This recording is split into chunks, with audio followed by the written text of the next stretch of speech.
Pinocchio, Chapter 32. It's been all play and no work for Pinocchio in the land of toys. And life is about to teach him a lesson. Everyone at one time or another has found some surprise awaiting for him of the kind which Pinocchio had on that eventful morning of his life. But there are few. What was it? I will tell you, my dear little readers. On awakening, Pinocchio put his hand up to his head, and there he found... Guess! He found that during the night his ears had grown at least 10 full inches. You must know that the marionette, even from his birth, had very small ears, so small indeed that to the naked eye they could hardly be seen. Fancy how he felt when he noticed that overnight those two dainty organs had become as long as shoe brushes. He went in search of a mirror, but not finding any, he just filled a basin with water and looked at himself. There he saw what he never could have wished to see. His manly figure was adorned and enriched by a beautiful pair of donkey's ears. I leave you to think of the terrible grief, the shame, the despair of the poor little marionette. He began to cry, to scream, to knock his head against the wall, but the more he shrieked, the longer and the more hairy grew his ears. At those piercing shrieks, a dormouse came into the room, a fat little dormouse who lived upstairs. Seeing Pinocchio so grief-stricken, she asked him anxiously, "What is the matter, dear little neighbour?" "I am sick, my little dormouse, very, very sick, from an illness which frightens me. Do you understand how to feel the pulse?" "A little." "Feel mine then, and tell me if I have a fever." The dormouse took Pinocchio's wrist between her paws, and after a few minutes looked up at him sorrowfully and said, "My friend, I am sorry, but I must give you some very sad news." "What is it?" "You have a very bad fever." "But what fever is it?" "The donkey fever." "I don't know anything about that fever," answered the marionette, beginning to understand even too well what was happening to him. "Then I will tell you about it," said the dormouse. "Know then that within 2 or 3 hours you will no longer be a marionette nor a boy." "What shall I be?" "Within 2 or 3 hours you will become a real donkey, just like the ones that pulled the fruit carts to market." "Oh, what have I done? What have I done?" cried Pinocchio, grasping his 2 long ears in his hands and pulling and tugging at them angrily, just as if they belonged to another. "My dear boy," answered the dormouse, to cheer him up a bit, "why worry now? What is done cannot be undone, you know. Fate has decreed that all lazy boys who come to hate books and schools and teachers and spend all their day with toys and games must sooner or later turn into donkeys." "But is it really so?" asked the marionette, sobbing bitterly. "I am sorry to say that it is, and tears now are useless. You should have thought of all this before." "But the fault is not mine. Believe me, little dormouse, the fault is all Lampwick's." "And who is this Lampwick?" "A classmate of mine. I wanted to return home. I wanted to be obedient. I wanted to study and to succeed in school. But Lampwick said to me, 'Why do you waste your time in studying? Why do you want to go to school? Come with me to the land of toys. There we will never study again.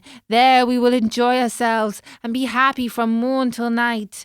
And why did you follow the advice of that false friend?" "Why? Because, my dear little dormouse, I'm a heedless little marionette, heedless and heartless. Oh, if only I had a bit of heart, I should never have abandoned that fairy who loved me so well and who has been so kind to me. And by this time, I should no longer be a marionette. I should have become a real boy, like all these friends of mine. Oh, if I meet Lampwick, I'm going to tell him what I think of him, and more too." After this long speech, Pinocchio walked to the door of the room, but when he reached it, remembering his donkey's ears, he felt ashamed to show them to the public, and turned back. He took a large cotton bag from a shelf, put it on his head, pulled it far down to his very nose. Thus adorned, he went out. He looked for Lampwick everywhere. Along the streets and the squares, inside the theatres, everywhere, but he was not to be found. He asked everyone whom he met about him, but no one had seen him. In desperation, he returned home and knocked at the door. "Who is it?" asked Lampwick from within. "It is I," answered the marionette. "Wait a minute." After a full half-hour, the door opened. Another surprise awaited Pinocchio. There in the room stood his friend, with a large cotton bag on his head, pulled far down to his very nose. At the sight of that bag, Pinocchio felt slightly happier and thought to himself, "My friend must be suffering from the same sickness that I am. I wonder if he, too, has donkey fever." But pretending he had seen nothing, he asked with a smile, "How are you, my dear Lampwick?" "Very well, like a mouse in a Parmesan cheese." "Is that really true?" "Why should I lie to you?" "I beg your pardon, my friend, but then why are you wearing that cotton bag over your ears?" "The doctor has ordered it because one of my knees hurts." "And you, dear marionette, why are you wearing that cotton bag down to your nose?" "The doctor has ordered it because I have bruised my foot." "Oh, my poor Pinocchio." "Oh, my poor Lampwick." An embarrassingly long silence followed these words, during which time the two friends looked at each other in a mocking way. Finally, the marionette, in a voice sweet as honey and soft as a flute, said to his companion, "Tell me, Lampwick, dear friend, have you ever suffered from an earache?" "Never." "And you?" "Never. Still, since this morning, my ear has been torturing me. So has mine. Yours too? And which ear is it?" "Both of them." "And yours?" "Both of them too. I wonder if it could be the same sickness." "I'm afraid it is." "Will you do me a favour, Lampwick?" "Gladly, with my whole heart." "Will you let me see your ears?" "Why not? But before I show you mine, I want to see yours, dear Pinocchio." "No, you must show me yours first." "No, my dear, you first, then mine." "Well then," said the marionette, "let us make a contract. Let's hear the contract. Let us take off our caps together, all right?" "All right." "Ready then." Pinocchio began to count. 1, 2, 3. At the word 3, the two boys pulled off their caps and threw them high in the air. And then a scene took place, which is hard to believe, but all too true. The marionette and his friend Lampwick, when they saw each other both stricken by the same misfortune, instead of feeling sorrowful and ashamed, began to poke fun at each other. And after much nonsense, they ended by bursting out into hearty laughter. They laughed and laughed and laughed again, laughed till they ached, laughed till they cried. But all of a sudden, Lampwick stopped laughing. He tottered and almost fell, pale as a ghost. He turned to Pinocchio and said, "Help! Help, Pinocchio! What is the matter?" "Oh, help me! I can no longer stand up." "I can't either," cried Pinocchio, and his laughter turned to tears as he stumbled about helplessly. They had hardly finished speaking when both of them fell on all fours and began running and jumping around the room. As they ran, their arms turned into legs, their faces lengthened into snouts, and their backs became covered with long grey hairs. This was humiliation enough, but the most horrible moment was the one in which the two poor creatures felt their tails appear. Overcome with shame and grief, they tried to cry and bemoan their fate. But what is done can't be undone.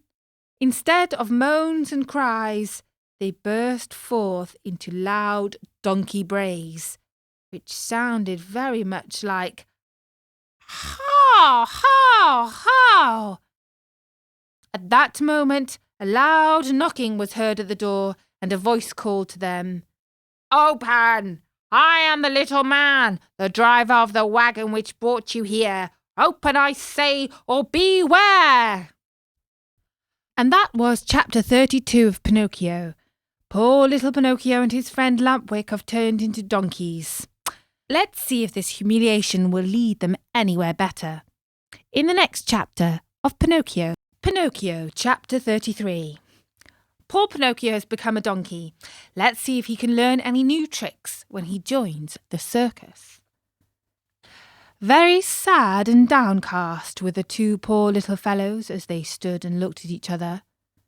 Outside the room, the little man grew more and more impatient, and finally gave the door such a violent kick that it flew open. With his usual sweet smile on his lips, he looked at Pinocchio and Lampwick and said to them, "Fine work, boys! You have brayed well, so well that I recognize your voices immediately, and here I am." On hearing this, the two donkeys bowed their heads in shame, dropped their ears, and put their tails between their legs. At first, the little man petted and caressed them, and smoothed down their hairy coats. Then he took out a currycomb and worked over them till they shone like glass. Satisfied with the looks of the two little animals, he bridled them and took them to a marketplace far away from the land of toys, in the hope of selling them at a good price. In fact, he did not have to wait very long for an offer. Lampwick was bought by a farmer whose donkey had died the day before. Pinocchio went to the owner of a circus who wanted to teach him to do tricks for his audiences. And now, do you understand what the little man's profession was? This horrid little being, whose face shone with kindness, went about the world looking for boys. Lazy boys, boys who hated school, boys who wanted to run away from home, boys who were tired of school. All these were his joy and his fortune. He took them with him to the land of toys and let them enjoy themselves to their heart's content. When, after months of all play and no work, they became little donkeys, he sold them on the marketplace. In a few years, he had become a millionaire. What happened to Lampwick, my dear children? I do not know. Pinocchio, I can tell you, met with great hardships, even from the first day. After putting him in a stable, his new master filled his manger with straw, but Pinocchio after tasting a mouthful, spat it out. Then the man filled the manger with hay, but Pinocchio did not like that any better. "Ah, you don't like hay either," he cried angrily. "Wait, my pretty little donkey. I'll teach you not to be so particular." Without more ado, he took a whip and gave the donkey a hearty blow across the legs.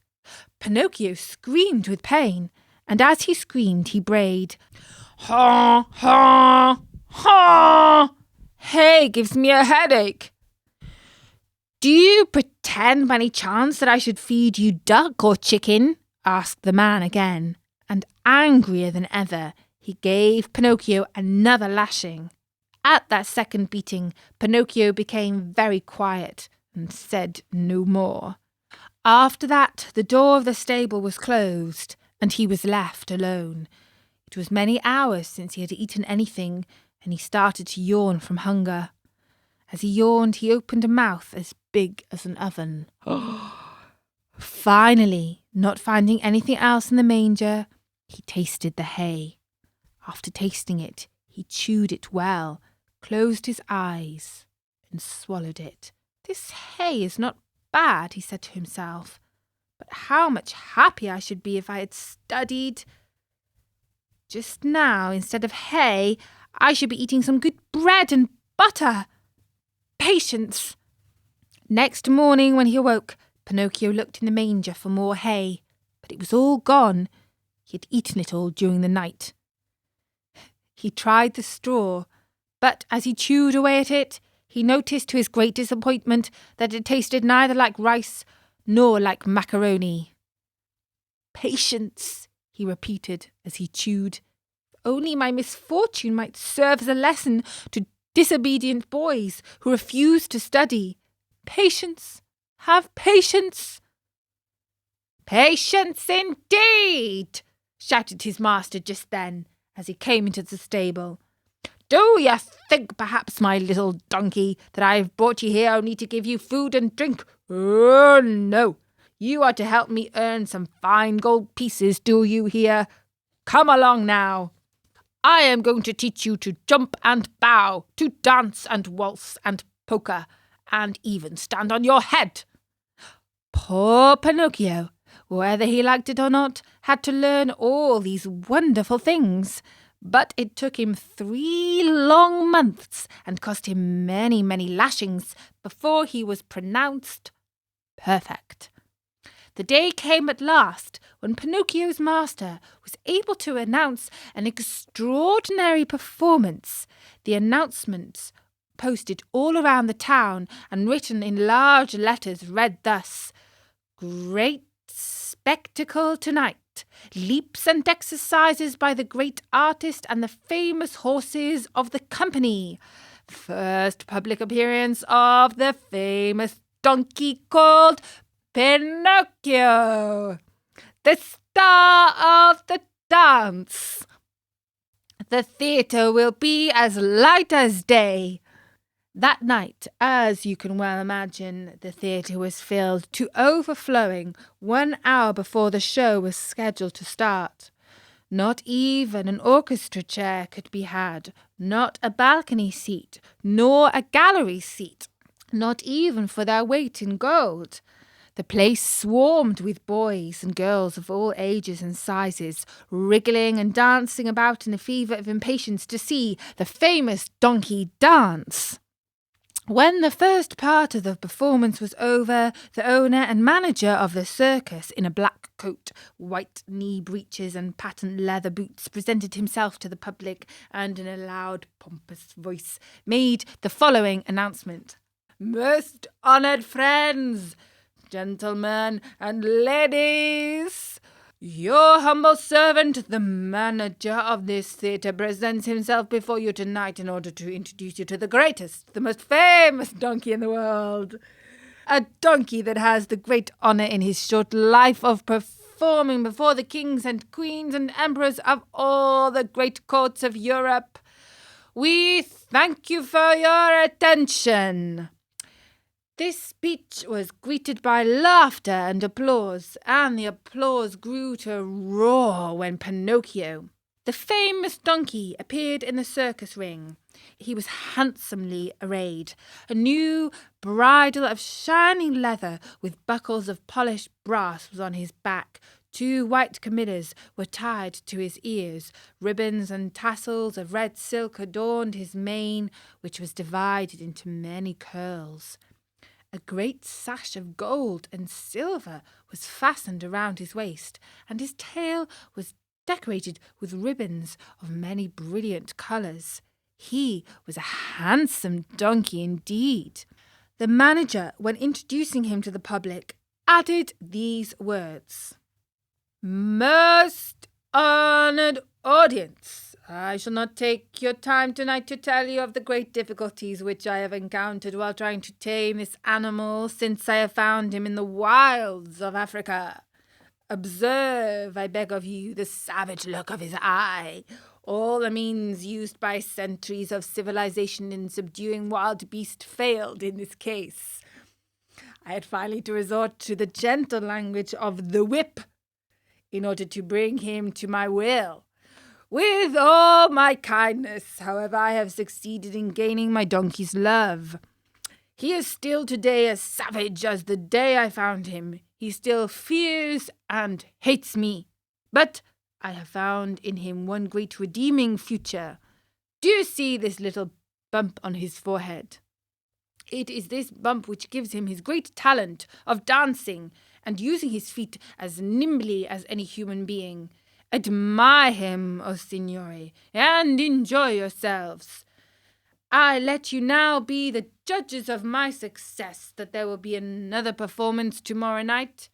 If the weather threatens rain, the great spectacle will take place at 11 o'clock in the morning."